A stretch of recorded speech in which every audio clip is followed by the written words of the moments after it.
रात का घना अंधेरा था। मानवेंद्र अपने हॉस्टल के कमरे में सो रहा था। उसके सीने के बर्थमार्क पे अचानक दर्द होना शुरू हुआ और तभी खिड़की के बाहर से किसी पक्षी के चीखने की जोरदार आवाज आई। ये आवाज लगातार बढ़ती ही जा रही थी। इस चीखने की आवाज से जब मानवेंद्र की आंख खुली तो वो भागकर खिड़की के पास गया। उसने झटके से खिड़की खोली तो एक बाज का पैर खिड़की में फंसा हुआ था।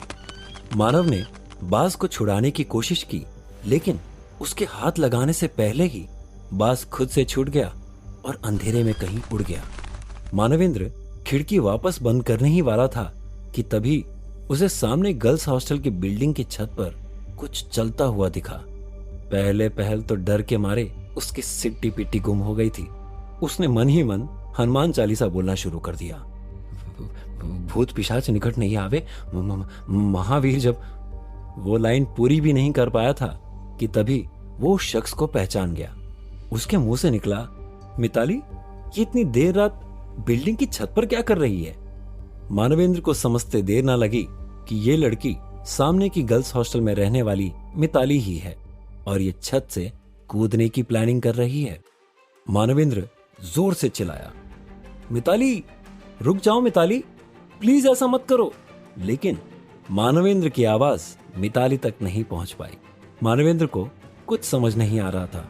वो जल्दी से भागकर गर्ल्स हॉस्टल के नीचे पहुंच गया और चिल्लाते हुए बोला, मिताली, तुम पागल हो गई हो क्या?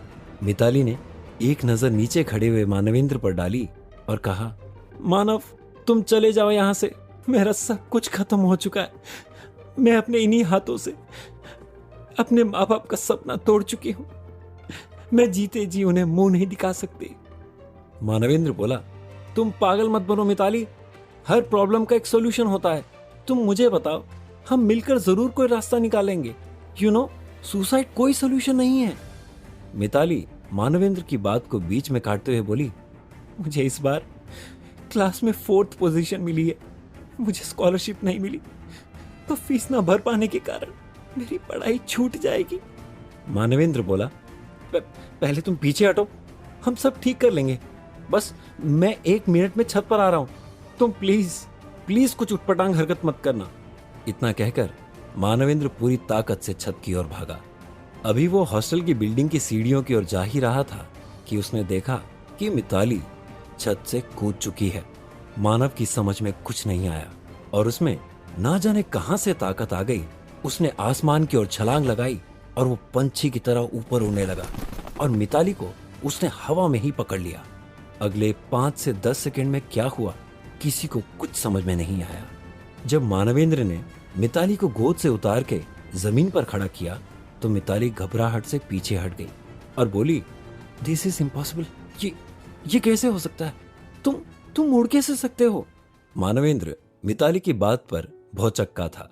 मानवेंद्र बोला, मिताली, मुझे कुछ समझ में नहीं आ रहा है कि क्या हुआ, कैसे हुआ।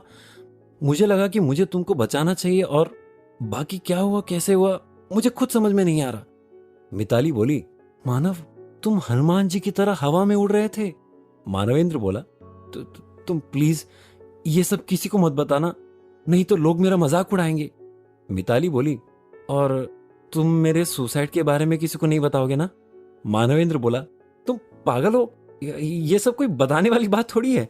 बाकी रह गई बात स्कॉलरशिप की, तो स्कॉलरशिप नहीं मिली तो क्या हुआ, मैं राघव भैया से बात करके तुम्हारी फीस भरवा दूंगा।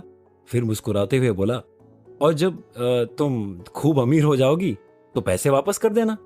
मानवेंद्र के ये बोलते ही मिताली ने आगे बढ़कर उसे जोर से गले लगा लिया और कहा, थैंक यू मानवेंद्र, मुझे बचाने के लिए और मेरी हेल्प करने के लिए।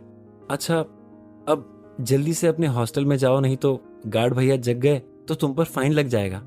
मिताली की बात सुनकर मानवेंद्र जितनी तेजी से आया था उतनी ही तेजी से भागकर अपने कमरे में पहुंच गया।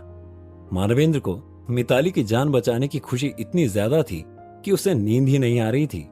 उसे स्पाइडरमैन, सुपरमैन की याद आई तो उसने 2-3 बार उड़ने की कोशिश की, लेकिन उड़ने के चक्कर में घुटना दीवार में लड़ गया तो उसे एहसास हो गया कि उसका उड़ना कोई सुपर पावर नहीं बल्कि तुक्का है।